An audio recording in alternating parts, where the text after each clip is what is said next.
Hello everyone. नमस्कार दोस्तों, आप सभी को पॉलिटिकल विंग्स यूट्यूब चैनल में स्वागत है।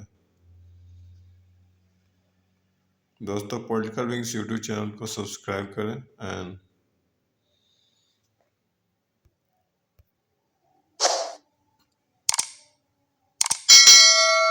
जो वीडियो है दोस्तों उसको लाइक करें और शेयर करें।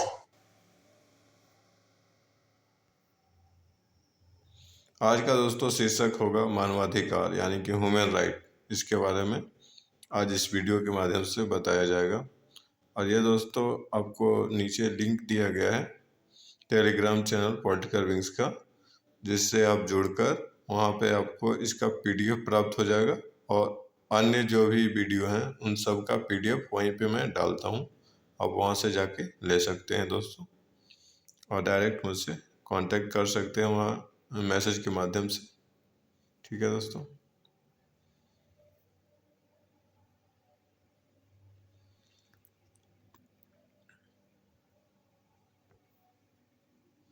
अब दोस्तों, मानवाधिकार क्या होता है, ह्यूमन राइट्स क्या होता है। आप बहुत बार सुने होंगे कि मानवाधिकार का उल्लंघन हो गया, तो आपको ये विचार आता होगा कि मानवाधिकार होता क्या है।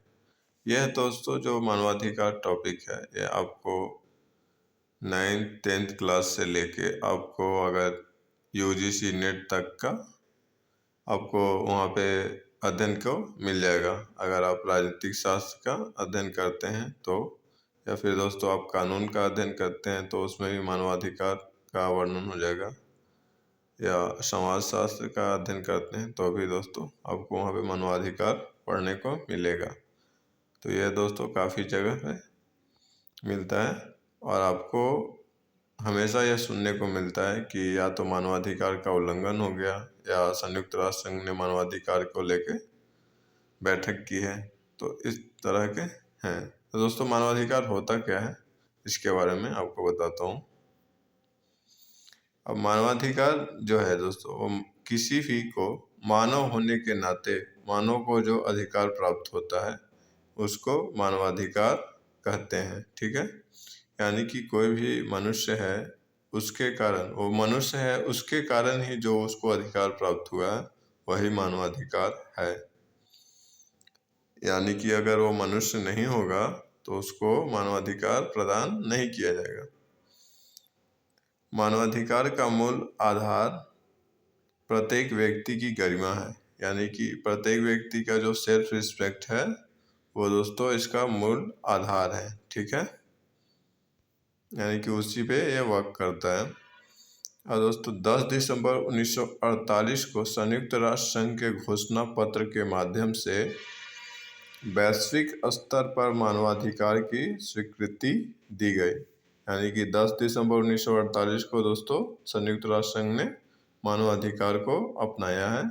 और दोस्तों ये मानवाधिकार आया था जो सेकेंड वर्ल्ड वॉर हुआ था, उसमें जो हिटलर था उन्होंने जो यहूदी लोगों के विरुद्ध जो उसने अत्याचार किया था, गैस चैम्बर का जो कार्य किया था, कांड किया था दोस्तों, जो जीनोसाइड किया था यहूदियों का, उसके कारण ही दोस्तों ये मानवाधिकार का आया। और यह इसलिए आया ताकि बाद में माने और आगे चल के किसी को इस प्रकार की जेनोसाइड का सामना न करना पड़े, तो इसी कारण मानवाधिकार आया था।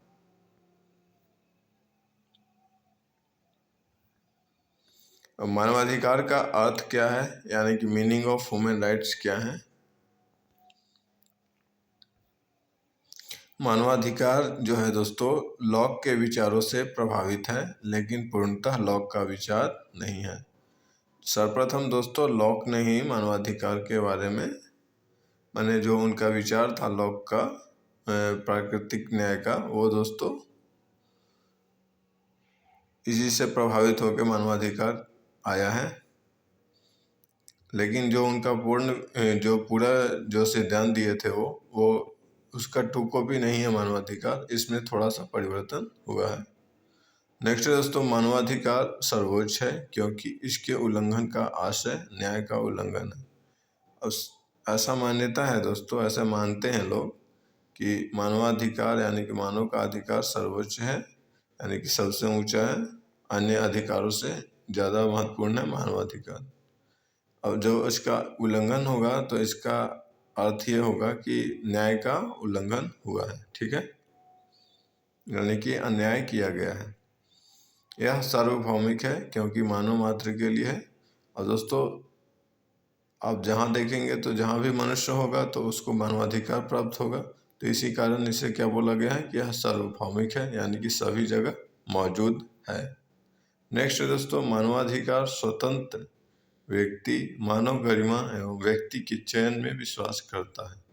यानी कि दोस्तों, मानवाधिकार में क्या रिलेटेड है, कोई भी व्यक्ति जो है इंडिपेंडेंट हो, फिर उसकी जो गरिमा है उसकी रक्षा होगी, एवं वो जो भी किसी चीज़ को चयन करता है या उसमें विश्वास करता है तो ये उसको प्रोवाइड किया जाएगा। ये मानवाधिकार में आता है।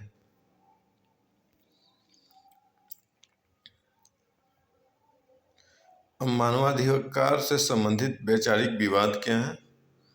अब इस्लामिक देश जो हैं दोस्तों, विशेषतः सऊदी अरब ने मानवाधिकार की संकल्पना पर आपत्ति दर्ज की, और जो उन्होंने क्या बोला कि इस्लामी समाज में, यानी कि इस्लाम में धार्मिक स्वतंत्रता एवं धर्म परिवर्तन का अधिकार नहीं दिया जा सकता। यानी कि जो सऊदी अरब है दोस्तों, वो इस्लाम के आधार पर यह बोलता है कि जो लोग इस्लाम धर्म को फॉलो करते हैं उनको यह अधिकार नहीं दिया जाएगा कि वो अपना धर्म परिवर्तन कर लें, या उनकी धार्मिक स्वतंत्रता, उन्हें जब मन तब दूसरा धर्म में जा सके, ऐसा उनको अलाउ नहीं किया जा सकता, ठीक है। तो ये दोस्तों सऊदी अरब की जो मानवाधिकार से संबंधित वैचारिक मतभेद था। नेक्स्ट है दोस्तों, साम्यवादियों के अनुसार, यानी कि जो सामान्यवाद की बात करते हैं, वो मानवाधिकार संपत्तिशाली पूंजीपतियों का अधिकार है। उन्होंने क्या आरोप लगाया कि जो मानवाधिकार आया है वो संपत्तिशाली, यानी कि जो पूंजीपति वर्ग है उनके अधिकार को संरक्षित करता है, और उनका अधिकार है, ना कि साम्यवादियों का अधिकार है। नेक्स्ट है दोस्तों, जो नारीवादी हैं, जो कि नारीवाद को सपोर्ट करते हैं या उस सिद्धांत को समर्थन देते हैं, उनके अनुसार जो मानवाधिकार है वह सार्वभौमिक नहीं है, यानी कि वो सार्वभौमिकता का खंडन करते हैं। उनके पीछे ये तर्क क्या देते हैं कि यह तो सही है कि जहाँ मनुष्य रहेगा वहाँ मानवाधिकार होगा, लेकिन जो अगर महिलाओं की केस में देखा जाए तो महिलाएं भी तो मनुष्य हैं, लेकिन वो पितृसत्तात्मक जो शासन व्यवस्था है उसमें उनको वह अधिकार प्राप्त नहीं हो पाता जो एक पुरुष को प्राप्त होता है। यानी कि यहाँ पे दोस्तों समान अधिकार, मानवाधिकार उनको नहीं मिलता है। जिस प्रकार से पुरुष को मिलता है उस प्रकार का अधिकार स्त्रियों को नहीं मिलता है। तो यह दोस्तों नारीवादी जो विचारक हैं वो सार्वभौमिकता का खंडन करते हैं, ठीक है।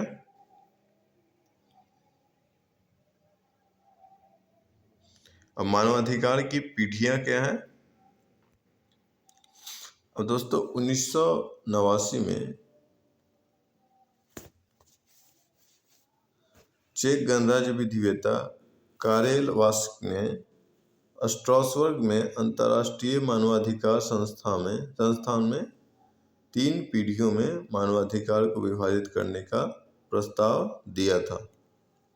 यानी कि 1979 में एक चेक गणराज्य के जो विधिवेत्ता थे, यानी कि जो विधि के जानकार थे जिनका नाम कारेल वास्क था, उन्होंने अंतर्राष्ट्रीय मानवाधिकार संस्थान में जो मानवाधिकार है उसको 3 पीढ़ी में बांटे थे, यानी कि 3 जनरेशन बताया था उन्होंने। वो जनरेशन कौन कौन से हैं ये देखिए दोस्तों। मानवाधिकार की 3 पीढ़ियां, यानी कि 3 जनरेशन ऑफ ह्यूमन राइट्स। पहली पीढ़ी में क्या है, इसमें क्या बात की जाती है कि मानवाधिकारों की प्रवृत्ति मूलतः राजनीतिक थी और जीवन का अधिकार, कानून के समक्ष समानता, धर्म एवं बोलने की स्वतंत्रता तथा मतदान का अधिकार प्रदान किया गया था। यानी कि फर्स्ट जनरेशन की बात करें मानवाधिकार की, तो उसमें क्या क्या मिला था? एक मनुष्य को जीवन का अधिकार, यानी कि जीवन जीने का उसे अधिकार है। फिर कानून के समक्ष समानता, जो कि दोस्तों इंग्लैंड में ये उसकी संविधान की प्रमुख विशेषताएं हैं। यानी कि सभी लोगों को एक समान नज़र से देखा जाएगा, चाहे उसका सामाजिक या आर्थिक स्थिति कुछ भी हो। तो यह दोस्तों कानून के समक्ष समानता बताता है। फिर धर्म एवं बोलने की स्वतंत्रता, यानी कि उसे जो भी धर्म फॉलो करना है वो फॉलो कर सकता है, या उसका जो विचार है रखने का, उसका जो मत है वो रख सकता है किसी के सामने, ठीक है।